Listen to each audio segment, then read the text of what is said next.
ناظرین، اسلام میں شوہر اور بیوی کا آپس میں جمع کرنا بہت ہی بابرکت عمل بتایا گیا ہے۔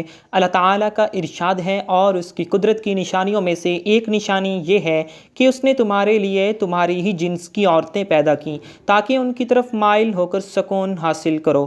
حضرت ابوذر رضی اللہ تعالی عنہ فرماتے ہیں، بعض اصحاب کرام رضوان اللہ علیہم اجمعین نے حضور صلی اللہ علیہ وآلہ وسلم سے عرض کیا، اے اللہ کے رسول صلی اللہ علیہ وآلہ وسلم، مالدار اجر و ثواب میں آگے بڑھ گئے، حالانکہ وہ بھی نماز ویسے ہی پڑھتے ہیں جیسے ہم پڑھتے ہیں، وہ بھی ویسے ہی روزے رکھتے ہیں جیسے ہم رکھتے ہیں، اور اپنے فاضل اموال کو خیرات کرتے ہیں۔ آپ صلی اللہ علیہ وآلہ وسلم نے فرمایا کہ تمہارے لیے اللہ نے ایسی چیزیں نہیں بنائی جنہیں تم خیرات کر سکتے ہو، اس لیے سنو، ایک بار سبحان اللہ کہنا صدقہ ہے، ایک بار اللہ اکبر کہنا صدقہ ہے، ایک بار لا الہ الا اللہ کہنا صدقہ ہے، برائی سے روکنا صدقہ ہے، اور تمہاری شرمگاہوں کے اندر بھی صدقہ ہے۔ صحابہ کرام رضوان اللہ علیہم اجمعین نے عرض کیا، کیا ہم میں سے کوئی شہوت پوری کرے تو یہ بھی اس کے لیے صدقہ بن سکتا ہے؟ آپ صلی اللہ علیہ وآلہ وسلم نے فرمایا، بتاؤ، اگر اس نے حرام کاری میں اس کو استعمال کیا تو کیا اسے گناہ نہ ہوگا؟ صحابہ کرام نے عرض کیا، کیوں نہیں؟ آپ صلی اللہ علیہ وآلہ وسلم نے فرمایا، بس اسی طرح حلال موقع پر استعمال کرنے سے معجور ہوگا۔ مسلم نسائی۔ ارشاد باری تعالیٰ اور اس حدیث مبارکہ سے ثابت ہوا کہ جب ایک شوہر اپنی منکوحہ یعنی اپنی بیوی کے ساتھ خلوص نیت سے ہم بستری کرتا ہے جس سے وہ اور اس کی بیوی دونوں کو خوشی حاصل ہو، تو یہ ہم بستری اس کے لیے صدقہ و ثواب کا باعث ہے۔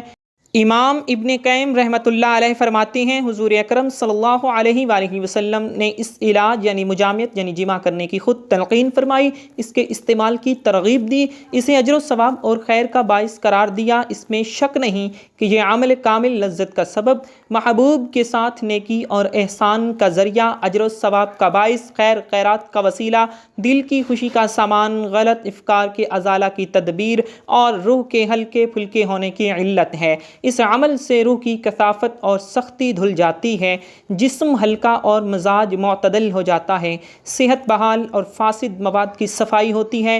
ناظرین، اگر بیوی سے ہم بستری کو دل نہ چاہے تو ہم بستری ترک کر دینا جائز نہیں، کیونکہ ہم بستری بیوی کا بھی حق ہے اور ترک کے ہم بستری اس کے لیے مضر ہے۔ جس طرح عورتوں کو مردوں کے جذبات کا لحاظ رکھنا ضروری ہے، اسی طرح مردوں پر بھی لازم ہے کہ عورتوں کے جذبات کا خیال رکھیں، ورنہ جس طرح مرد کی ناراضگی سے عورت کی زندگی جہنم بن جاتی ہے، اسی طرح عورتوں کی ناراضگی بھی مردوں کے لیے وبال جان بن جاتی ہے۔ سیدنا حضرت عمر رضی اللہ تعالی عنہ کے پاس حضرت کعب رضی اللہ تعالی عنہ تشریف فرما تھے کہ ایک خاتون آئی اور آ کر کہنے لگی، اے امیر المومنین، میرا خاوند بہت نیک ہے، ساری رات تہجد پڑھتا ہے اور سارا دن روزہ رکھتا ہے۔ یہ کہہ کر خاموش ہو گئی۔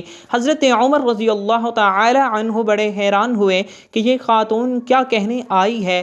اس نے پھر یہی بات دوبارہ دہرائی کہ میرا خاوند بہت نیک ہے، ساری رات تہجد میں گزارتا ہے اور سارا دن روزہ رکھتا ہے۔ یہ سن کر حضرت کعب رضی اللہ تعالی عنہ بول پڑے کہ اے امیر المومنین رضی اللہ تعالی عنہ، اس نے بڑے اچھے انداز سے اپنے خاوند کی شکایت کی ہے۔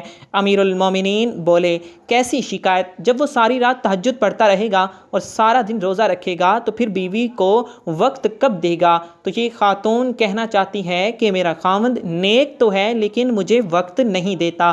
چنانچہ حضرت عمر رضی اللہ تعالی عنہ نے اس کے خاوند کو بلایا تو اس نے کہا، ہاں اے امیر المومنین رضی اللہ تعالی عنہ، میں مجاہدہ کرتا ہوں۔ حضرت عمر رضی اللہ تعالی عنہ نے حضرت کعب رضی اللہ تعالی عنہ سے کہا کہ آپ فیصلہ کریں۔ حضرت کعب رضی اللہ تعالی عنہ نے اس شخص سے فرمایا کہ دیکھو، شرعاً تمہارے لیے ضروری ہے کہ تم اپنی بیوی کے ساتھ وقت گزارو، ہنسی خوشی اس کے ساتھ رہو، اور کم از کم ہر 3 دن کے بعد اپنی بیوی کے ساتھ ہم بستری کرو۔ وہ میاں بیوی جب جا چکے تو حضرت سیدنا عمر رضی اللہ تعالی عنہ نے حضرت کعب رضی اللہ تعالی عنہ سے پوچھا کہ آپ نے یہ شرط کیوں لگائی کہ ہر 3 دن کے بعد بیوی سے ملا کرو؟ انہوں نے کہا، دیکھیں، اللہ رب العزت نے مرد کو زیادہ سے زیادہ 4 شادیوں کی اجازت دی ہے۔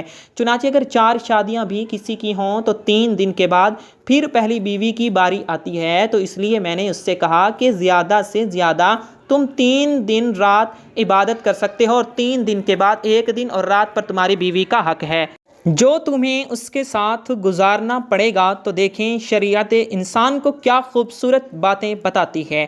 بیویوں سے متعلق رسول اللہ صلی اللہ علیہ وآلہ وسلم نے فرمایا کہ عورتوں کے ساتھ خیر خواہی کرو، اس لیے کہ وہ تمہارے پاس قیدی ہیں، تم ان سے ہم بستری اور عصمت اور اپنے مال کی امانت وغیرہ کے علاوہ اور کچھ بھی اختیار نہیں رکھتے، اور جب وہ اپنا قرض ادا کرتی ہوں تو پھر ان کے ساتھ بدسلوکی کا جواز کیا ہے؟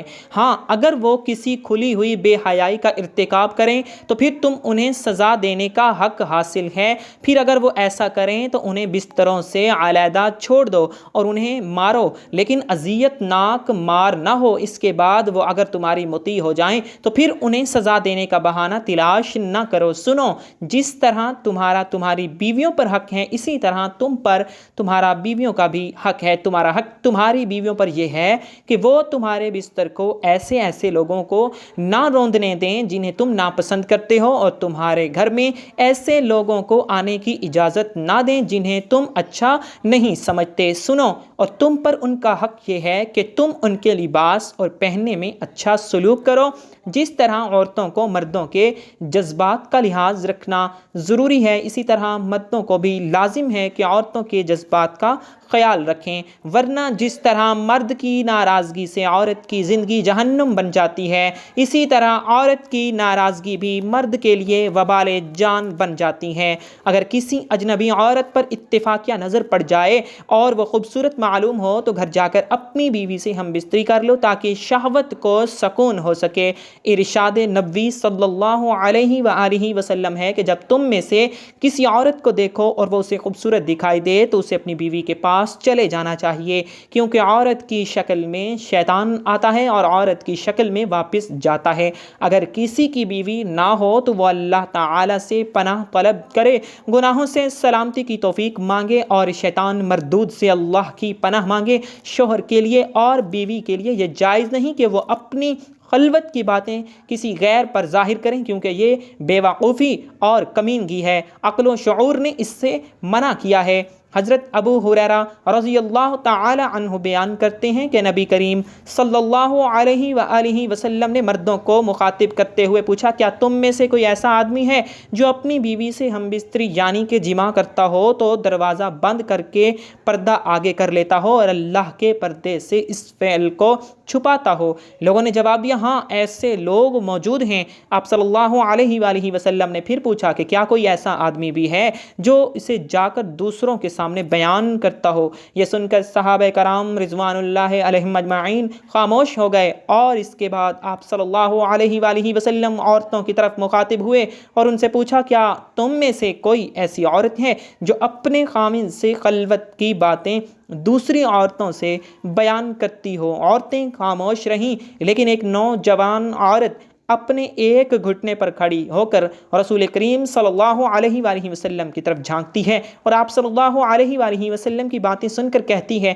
یا رسول اللہ صلی اللہ علیہ وآلہ وسلم، خلوت کا ذکر مرد بھی کرتے ہیں اور عورتیں بھی کرتی ہیں۔ فرمایا، جانتے ہو اس کی مثال کیا ہے؟ اس کی مثال یہ ہے جیسے کوئی شیطان عورت کسی شیطان مرد کو سرے راہ مل گئی ہو اور اپنی حاجت اس کے ساتھ پوری کی ہو اور در اثنا لوگ ان کی طرف دیکھتے رہے ہوں۔ خبردار، مردوں کی خوشبو میں بو تیز ہوتی ہے مگر رنگ نہیں ہوتا، اور عورتوں کی خوشبو میں رنگ ہوتا ہے مگر بو تیز نہیں ہوتی۔ مفہوم یہ ہے کہ مرد ایسی خوشبو لگائیں جس میں بو ہو اور رنگ نہ ہو، جیسے عطر اور عود وغیرہ، اور عورتیں ایسی چیزوں کا استعمال کریں جس میں رنگ ہو خوشبو نہ ہو، مثلاً زعفران اور مہندی وغیرہ۔ اللہ پاک عمل کرنے کی توفیق عطا فرمائے، آمین یا رب العالمین۔